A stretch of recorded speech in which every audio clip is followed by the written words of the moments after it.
Today we're going to work with charcoal. I'm going to show you my long form style of drawing. We've got a model in the studio. You're going to see me set up the pose, kind of collaborate with the model to do that, set the lighting so it's just right. And then we'll sit down, I'll take you through the materials and how I use them a little bit.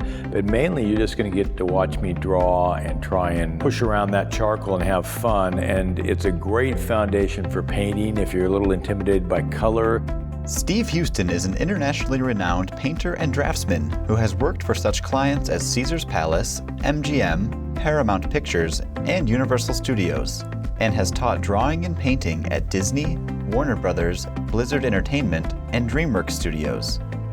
If you love realism, this is a great way to go. There's lots of possibilities, it's lots of fun, it's one of my favorite techniques, and I'm so happy I can share it with you.